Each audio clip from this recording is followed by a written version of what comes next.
Times, and I asked him if these cancellations were down to passengers cancelling their flights. Airlines are seeing a huge increase in the number of cancellations and also no-shows, largely because people are deciding not to travel.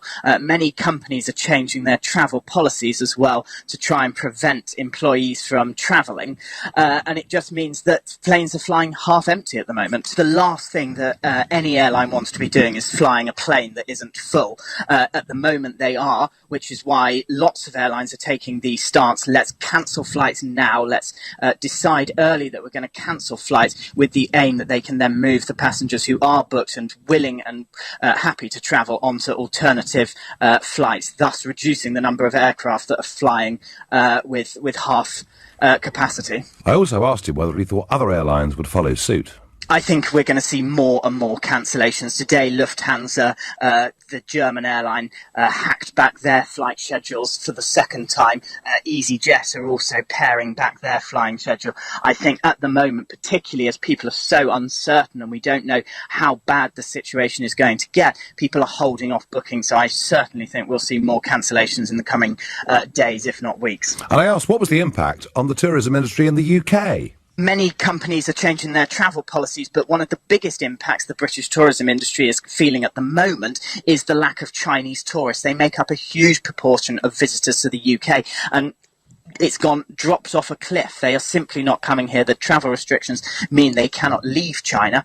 But there is one small silver lining that British holiday parks are seeing a huge increase in the number of bookings for the Easter holidays as families say, well, actually this year we're certainly not flying anywhere overseas, not necessarily for fear of getting the virus, but for fear of being trapped and stuck in a hotel in quarantine for 2 weeks and saying, let's go on holiday in the UK.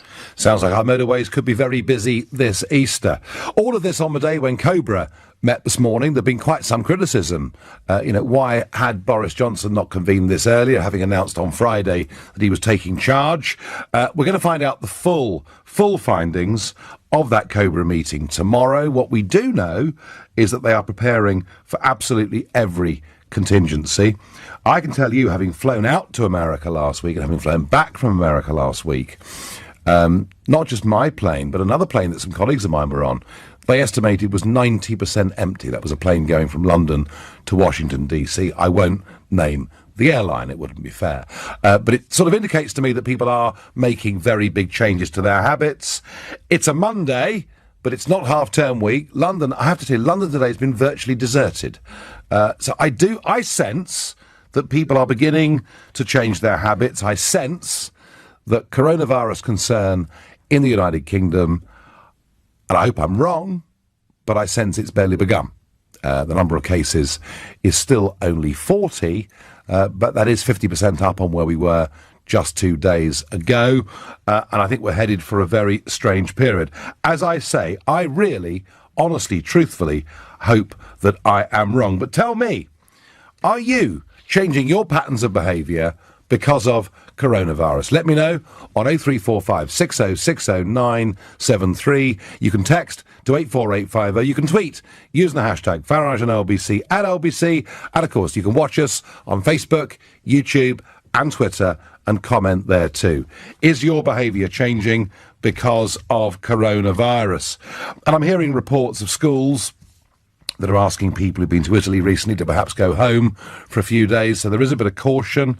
I mean, my own feeling is we should be concerned but not scared. The evidence is that whilst this disease is transmissible, it's not as scary in terms of transmission as things like measles.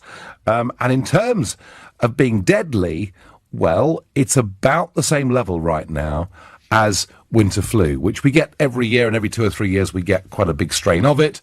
And it is the elderly, it is those with severe respiratory conditions that are in the greatest danger. However, as I say, I think concern is really mounting now in people's minds, and I think we're in for a very, very strange couple of weeks. I hope I'm wrong. Jonathan in Finchley. Jonathan, good evening to you. Good evening, Nigel.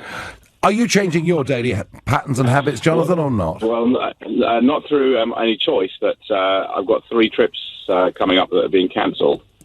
So I'm not going away. I'm going to be here. So have you voluntarily cancelled them, Jonathan, or have they been cancelled on you? Well, I mean, I could travel, but the events have been cancelled. So right, and where were they? One of them was Geneva Motor Show tomorrow, which has been cancelled. The Geneva Motor Show has been cancelled, right? Okay, I hadn't heard that. I hadn't heard that. Yeah. Well, interesting. I mean, one of my sons was due to fly to Italy tomorrow for a sort of 2 or 3 day break, and he decided himself yesterday, do you know what? I'm not going.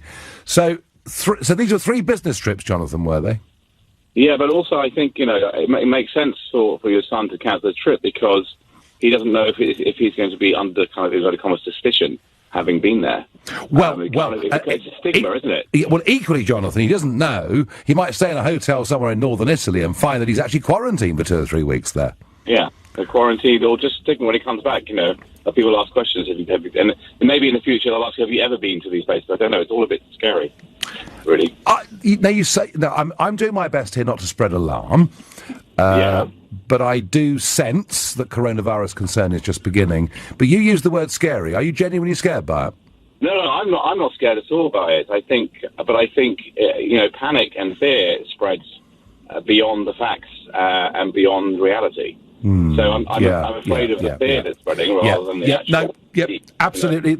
I'm with you on that totally. Thank you, Jonathan. Richard in Chelsea makes a point, and I have to say, I did comment yesterday morning, sitting here, that I'd come through Heathrow Airport, gone through passport control early in the morning with people, the masses coming in from all over the world. That's even without a third runway. And I was very struck that there was sort of no controls, no checks. And Richard in Chelsea says travel from China and the Far East should have been stopped weeks ago. And I think if the situation worsens, Richard, a lot of people will start to say that. Louise is calling from Archway. Louise, good evening. Good evening, Nigel. It's funny to hear you talking about something kind of not related to sort of the mainstream political field. I tell you what, Louise, this is. I bet you, by this time next week, this will be the mainstream, and we won't be talking about much else. So anyway, in terms of my take is that it's really important that we obviously do take hygiene a bit more seriously, and I have noticed myself personally kind of cleaning my hands a bit more and using, when available, these alcohol sanitizers. But I just think panicking is not the answer, and I would actually, on this occasion, have to agree with you that scaremongering isn't going to get us anywhere. This is an airborne, transmittable virus. There's not a massive amount you can do to avoid it unless you do completely isolate yourself, which probably isn't great for your mental health and probably not very good for your stress levels, which is going to make you more susceptible to catching a virus anyway. Let alone, dare I say it, the economy. I think that's one of the most worrying factors of this is that, whilst you can kind of look at it 2 ways. In some ways, it's quite good because we've seen that actually, in terms of our environment, there's been a drop in kind of pollution emission levels due to the fact that a lot of factories have been closed down in China. But at the same time, there's going to be a knock-on effect from that because at some point there's going to be a backlog of products that we're not going to be able to import. And that's going to have a dramatic impact on how we can function and then how the global kind of stock market functions. And suppliers, Louise. I had a first-hand account of somebody at Charing Cross Station not a couple of hours ago in a chemist's, and three customers in a row asking to buy hand sanitizer to be told they'd sold out. I know. I think people are stockpiling the alcohol hand. To be quite honest. So I think what we might see is a huge boom in terms of the industry, cleaning industries, people who produce these products. They're obviously going to have a massive rise in their shares. But in terms of other industries, they're going to have a massive, problem, especially the hospitality industry. If people stop going abroad, some of these places in Europe and Southern Europe, they really rely heavily on the kind of Easter trade. But there may be some upsides for those on the seaside. Who's to say? Louise, thank you. And I'm going to go to the seaside. I'm going to Clacton on the Sea to speak to Bob, who's a new caller. Bob, it sounds like Clacton could be pretty busy this Easter. Hello, Nigel. Hello there. I just have to say to you, just very quickly, I saw you in April at the pier last year, and like most of the town, we nearly cheered you out of the town on our shoulders. Well, I'd rather be cheered in than cheered out, but hey. It was wonderful. So, Bob, we are hearing that holiday bookings for Easter are up, so if there is a silver lining, it's for our seaside and other resorts. But how is the coronavirus affecting your life, or are you just carrying on as normal? Well, I have to say it's actually having no impact up here, as far as I can tell, on the East Coast. I have not seen a single person walking around in a mask. I've not seen anybody going slightly cranky about the possibility of being infected. Now, we heard yesterday there was an incident in, I think it was Writtle, just outside Chelmsford, which is not too far from here. But nonetheless, right, I think we have to ask ourselves a very simple question. Where do these viruses actually spring from in the first place? And the point I'm trying to make is that in this part of China, where seemingly most of the deaths have occurred, that's where it seems to be the epicenter of this Wuhan, thing. Okay. Also, right, if we go back a couple of years when it comes to germ warfare, when we think of what happened with the Novichok incident, that was an incident that seemed to happen on the very cusp of Portland Down, which seems to be very, sort of a place where we have a very Bob, I remember the Salisbury. I remember the Salisbury poisoning and Portland Down. Our chemical weapons centre is 4 miles outside. I do remember that, and I do know, Bob, that some have said that coronavirus is something that was produced in a laboratory in Wuhan and was possibly being stored up by the Chinese for germ warfare. I don't believe a word of it, Bob. I have to tell you. You may be right, but I don't believe a word of it. This is the Nigel Farage Show. It is 6:15. And cancelled. The British Airways have just confirmed they're cancelling 226 flights over the course of the next few weeks. We haven't yet got the figures from Ryanair, but we are expecting other airlines to follow, and that is because simply large numbers of people are cancelling their bookings, whether they get their money back or not. I guess if you were booked to go to Northern Italy, right at the minute you might think, do you know what? Might be nice for a couple of days, but what if I get stuck in a hotel? What if I get quarantined for weeks?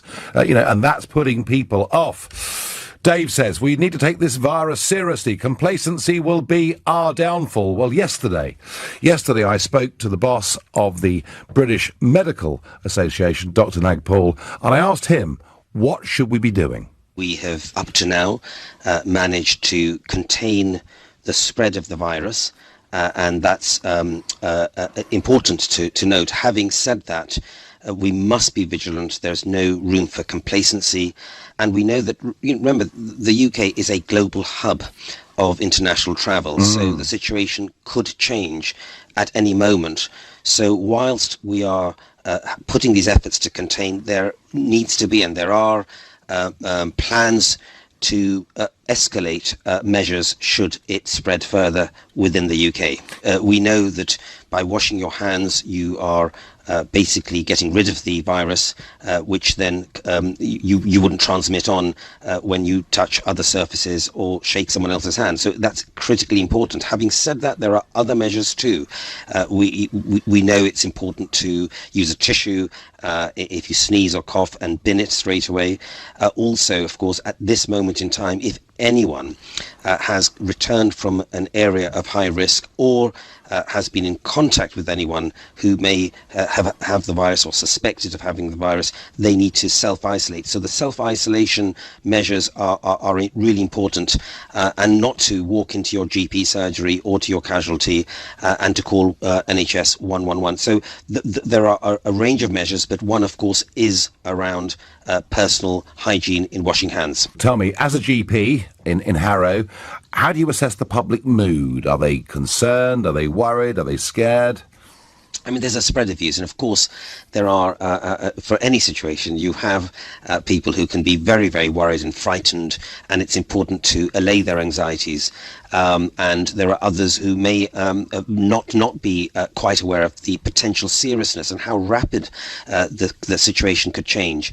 What we need is a very clear, consistent public message. At the moment, if a patient has any suspicions of either being in contact with the virus or having returned from an area they may be concerned about internationally, what they need to do is ring NHS 111. Do not panic and come to your GP surgery. We've had instances where patients, so we had last week, one patient attended a GP surgery who may have been infected with the virus, and for simply a sick note, and and the surgery had to close for the whole day whilst it was being decontaminated. Yeah. So these are small measures, but that's important, but it isn't it? really is something we need to put across. We also do need to make sure we look after those patients who are not coming out to their GP surgery, if they are self-isolating, especially if they're older patients. So I think we need a very clear, consistent message. Do not panic, but also make sure that if you are concerned, don't expose yourself to others and call NHS 111.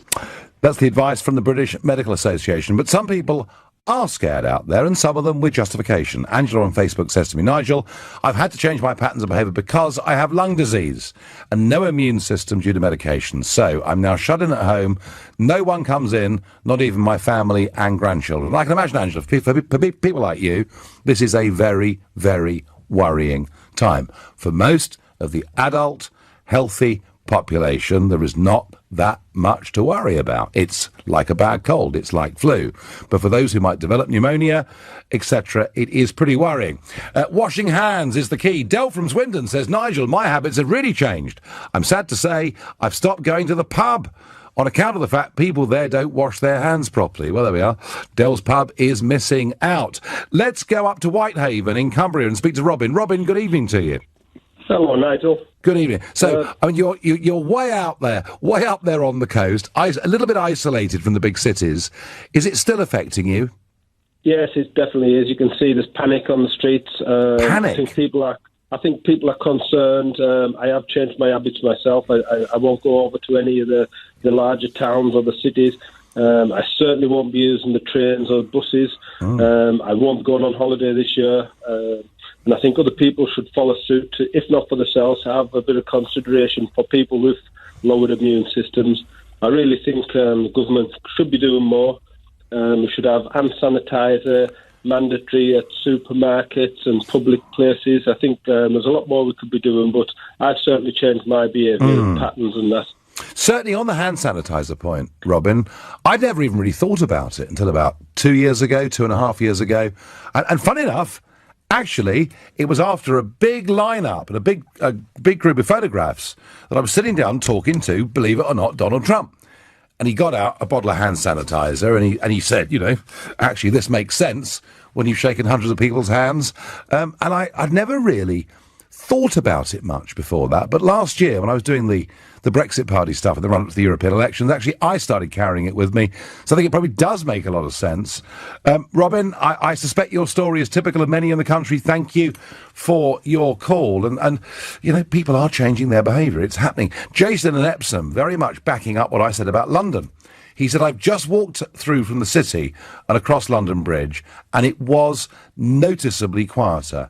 I'm guessing people are avoiding public transport as best they can. Jason, I don't know whether that's true, but certainly our previous caller, is not leaving his coastal town of Whitehaven at the moment. Frank is a new caller from Middlesex. Frank, good evening. Yeah, hi, Nigel. Great to talk to you. Welcome. I'm reading you. My girlfriend's Chinese, and yesterday I dropped her off at the airport. Yes. She lives in Hong Kong. Oh, wow. She's been over here 2 months. When she came here, she had no problem.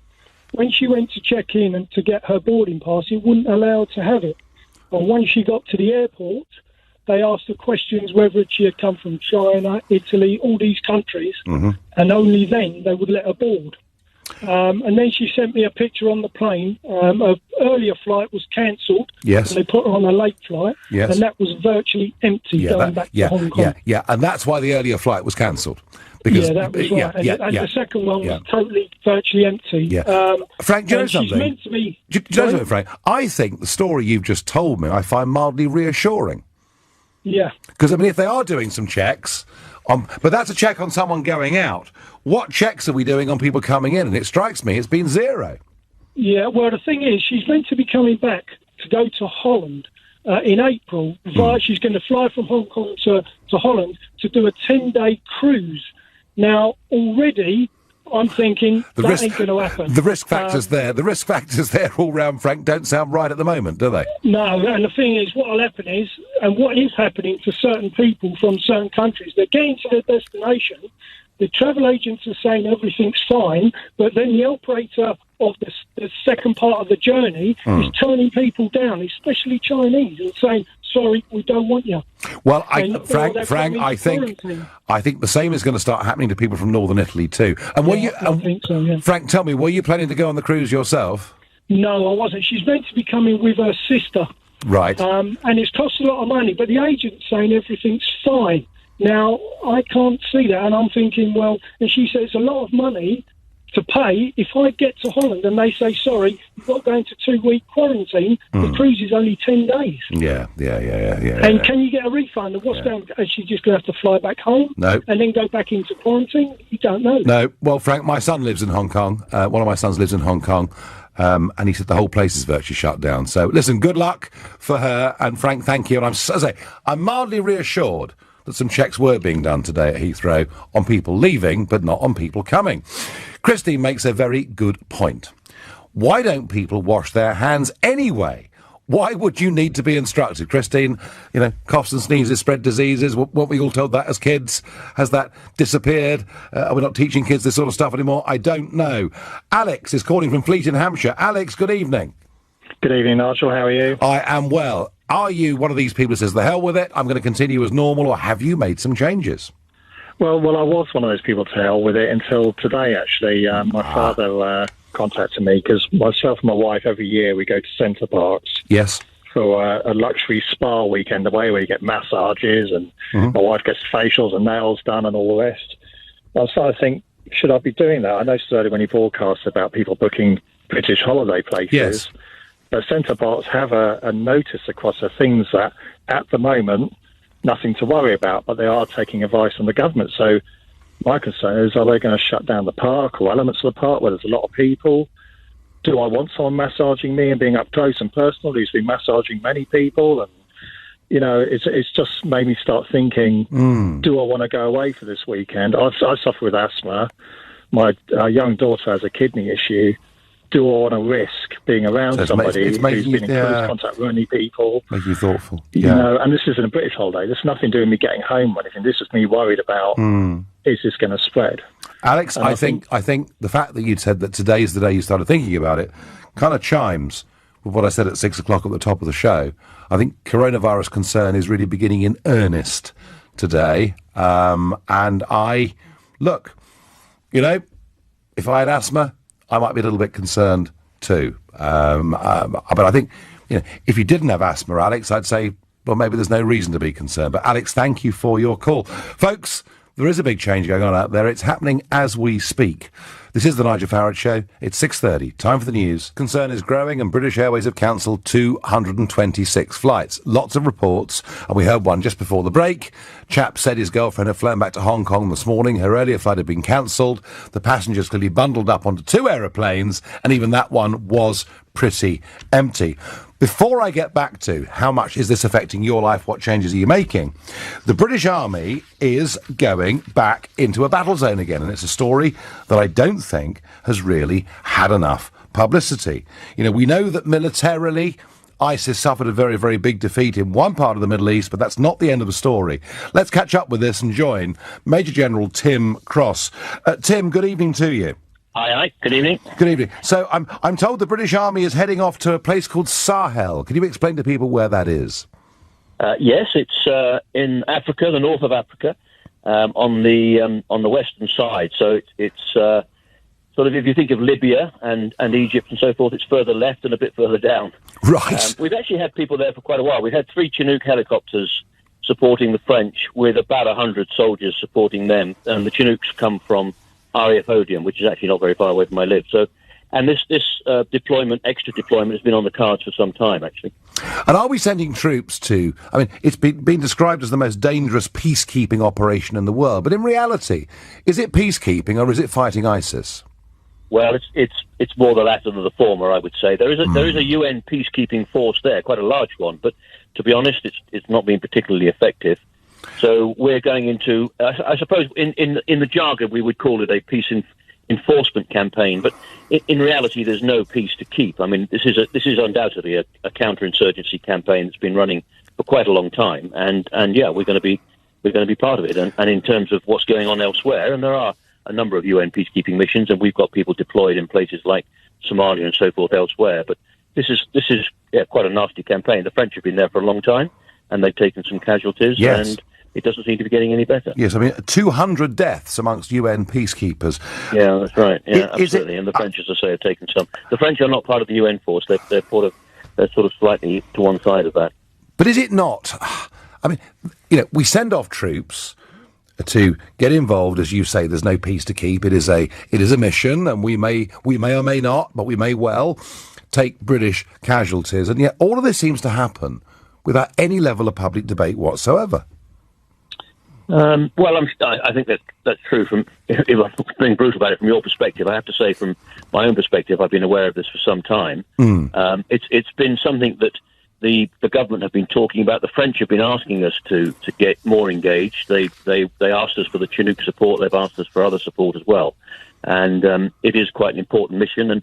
And the bottom line is the Americans, of course, have been stuck in Afghanistan, and the rest of Europe, to be honest, hasn't really got the capabilities that are required. So I happen to think this is quite an important deployment. I mean, there is a danger of casualties. Of course there are. Yes. Casualties, you could argue, is the only certainty of any operation. So I'm afraid that is certainly a possibility, probably a probability. But it is an important campaign, and I think we're right to be involved with it. Thank you very much. That was Major General Tim Cross talking about our troops going into an area of the Sahara known as Sahel, taking on ISIS and likely to take casualties. And, I'm not for one moment arguing we should go soft on ISIS, but I do think if there are military deployments in which we're likely to lose British lives, there ought to be at least some preliminary debate in Parliament about it. It's my view. Now, breaking news is Amy Klobuchar is ending her Democratic presidential campaign and plans to endorse Joe Biden. This follows Pete Buttigieg earlier on ending his campaign. So the list of runners and riders for the Democratic nomination is narrowing down. It's Bernie Sanders, Mike Bloomberg, Elizabeth Warren and Joe Biden. Tomorrow is Super Tuesday. Tomorrow is the day when there will be primaries in 14 American states, including California, which is by far the most populous state in America, and Texas, another one of the real biggies. In fact, in total tomorrow, of the delegate votes that come in for the Democratic convention later this year, tomorrow accounts for about a third of all of those delegates that will go to vote.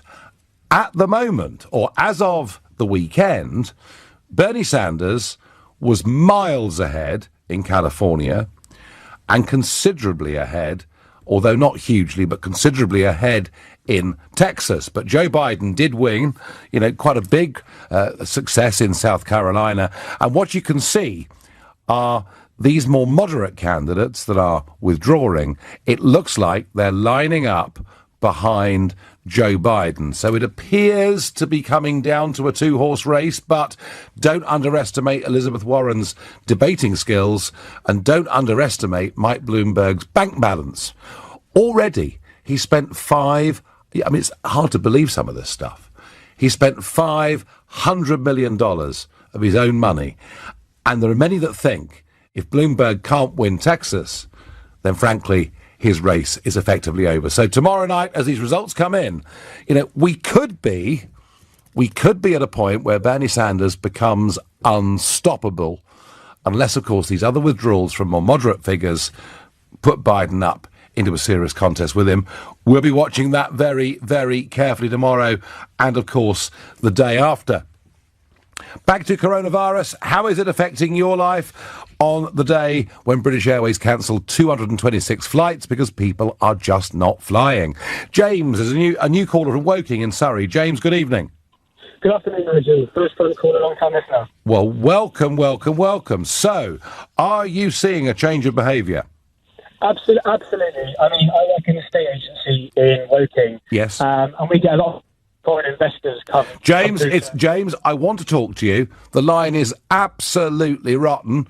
Going to drop you and pick you up again in a moment. Going to Mary, a new caller from Finchley. Mary, good evening. Hi there. I'm elderly, got lots of conditions. I'm booked on 2 separate cruises in March and April. Yes. And I'm also booked to go to a holiday camp in June. Now, for the life of me, I can't see the difference between staying in London, walking around supermarkets, getting into minicabs, eating in a restaurant, and going on holiday. if it's unsafe on to go on a cruise, they will tell me. But I don't see the point in cancelling anything unless you sit at home, go nowhere, and then hope that somebody who might come and deliver something to your home hasn't got coronavirus.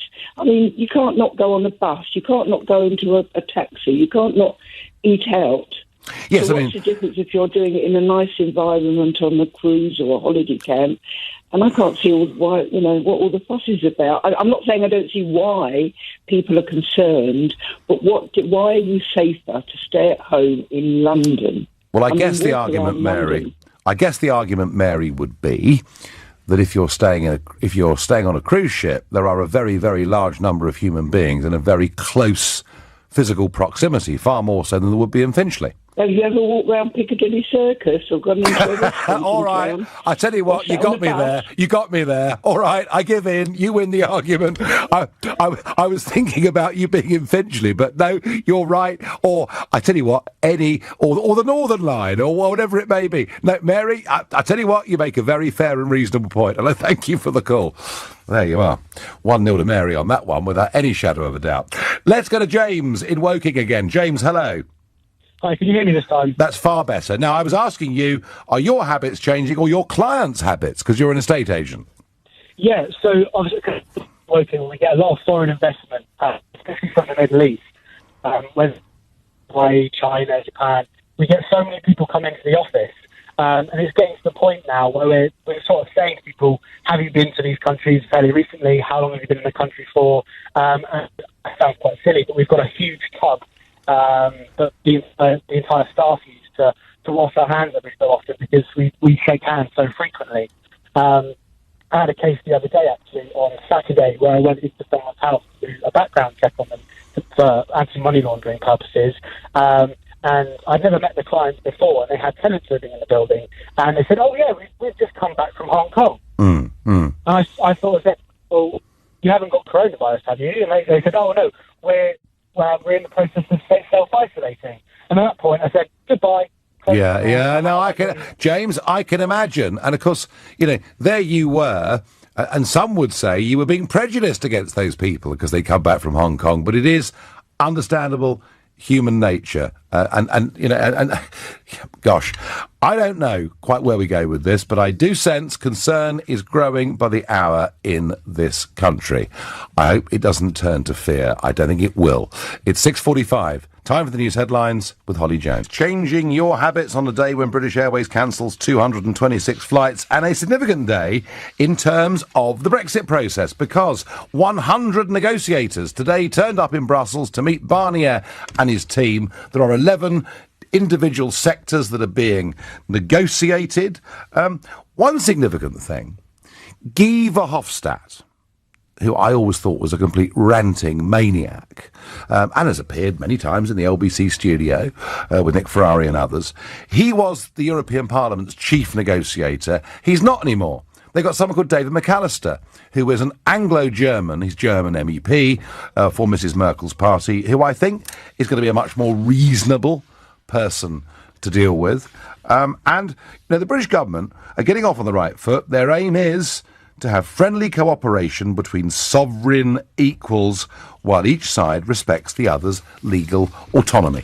And we are getting off on the right foot. And all right, the French are saying, if you don't let us catch all your fish, well, they're talking about blockading the channel. I mean, it's also almost back to the early 1800s, but I don't actually think that is going to happen. And I do, for the first time, think there is half a chance of us getting a reasonable trade deal done at some point this year. Simultaneously, Liz Truss has kick-started US talks as well. And can I say, not before time. A lot of people in America last week, a lot of American politicians, some of them quite senior, were actually saying to me, are you guys actually serious?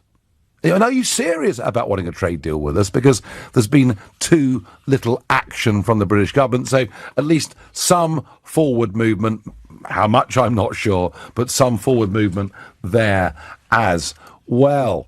So now, the people are telling me they can't buy hand sanitizer. Judy is calling, a new caller from Brentwood. Judy, is that right? You couldn't buy any hand sanitizer? Yes. You know what? I was thinking of the importance of being earnest when he went down for some cucumbers. And he couldn't get any, not even for ready money. And I went round Brentwood today, and I couldn't get any, not even for ready money. Right. Now, Judy, I've got some advice for you. Because Gus says to me on Facebook, you can buy... Gin. You can buy... that's externally or internally, entirely your choice, you know. But I haven't any. Gus says you can buy hand sanitizer online. I was flicking through earlier, and there were loads. So can you really? Can you go online, Judy? Well, I get my daughter to do it. Right, well, get your daughter to do it, because Gus says you can. So do you think that in Brentwood, people have been out just panic buying? Absolutely. I've got friends that are buying food in, all sorts of things. And I think, well, what's the matter? I mean, how much food can you put in? You know what I mean? Well, I suppose you can only live your life, can't you? tin sardines and baked beans and things. Well, I like tin sardines, actually. But, well, there you are. So yeah, no, clearly, Judy, people are, I suppose, some people are preparing for the worst, aren't they? They really are. But you know what? I think you just got to live your life. After all, you know, if you get ill, you get ill. And if you know what I mean, you can only do your best, can't you? Well, I've always tried. But also, I've always tried. But, Judy, there are also sensible precautions. And, you know, I agree with you. I think we've more or less got to get on with our lives as best we can. But I am seeing changes of behaviour. But, Judy, if you said to me that you had a serious lung condition, then I might suggest staying at home for a couple of weeks might be a good idea. Oh, absolutely. Of course you would. And I mean, if, you know, a little baby or whatever, I mean, you've got to be sensible, haven't you? Yeah. But I mean, you know, I was playing bowls this morning, and as I came out, so I used my last bit of hand sanitizer. And I mean, I'm sure nobody's got anything, but I just thought, oh, well. Yeah, no, I know. Judy, get your daughter to go online, please. Thank you very much indeed for your call. And if you are concerned about your health, if you worry that you may have contracted this illness, call 111. You will get free medical advice. Don't, as we were urged yesterday, turn up to a packed GP surgery, because that is how this thing spreads. And in reality, there may not be that much they can do for you unless you're in an acute condition. And if your condition's acute, you'll need an ambulance and go to a hospital. All right? Mark says, I am not changing my habits. I'm still off to the USA next month. Mark, I'm afraid, you know, that is very much my feeling as well. Andy says, flu will not keep me away from the pub, and I always wash my hands anyway. Andy, I'm absolutely with you, I have to say. Steve is a new caller from Southampton. Steve, good evening. Hi, Nigel. How are you doing? I'm doing well. So, are people's habits in Southampton changing? Well, I hope so, but it's difficult to know what everyone else is doing. But just to be, I work in retail, work face-to-face with the elderly infirm. Yes. A lot of our products come from the Far East. Mm-hmm. I'm 50 years old. I've got asthma. I live in a city. My honeymoon's on a cruise ship. So, but I'm not getting down about it. But you start realising you might be in that 1 or 2%. Well, Steve, yeah. No, I mean, you're right. It is, 1.5% of people that have contracted this thing that we know of have died. Although probably, Steve, there are a lot more people that had caught it and didn't even know it. So it may even be lower than that. Steve, if you felt you were... If it doesn't get me down, you got to get on with it. What will happen, you just take the precautions, you know what I mean? Yeah. And are you using hand sanitizer, Steve, and being a bit more cautious than normal? Well, yeah. Yeah, but not in an extreme and a panicky way. You just sort of be sensible, basically. Yeah, no, agreed, Steve, thank you. Grant says, my biggest worry is Premier League games may well be affected. Well, they may well be affected. What about the Six Nations rugby? Already, the game in Italy has been postponed. Let's go to Katie, who's a new caller from round the corner in Westminster. Katie, good evening. Hi, how are you? I am well. Have you changed your habits, Katie? Yes, I have. I'm just sort of taking sensible precautions, but I'm really most worried about my parents who are in their 80s. Yeah. Because I think what I think is really lacking out of government information is who is really at risk. So the 2.3% mortality rate is a little bit misleading. First of all, with the original cases, the fatality rate was 8.3%. So you can assume 2.3% is when you have a few cases, and when you have an epidemic and the hospitals are overloaded and you have insufficient ventilators to ventilate those who need it, that the fatality rate will go up. Well, and people, I'm not sure in percentage terms that's true, Katie, but in absolute terms it would be, yes. But Boris Johnson has reassured us that the National Health Service can cope. Yeah. Well, so in winter pressure previously,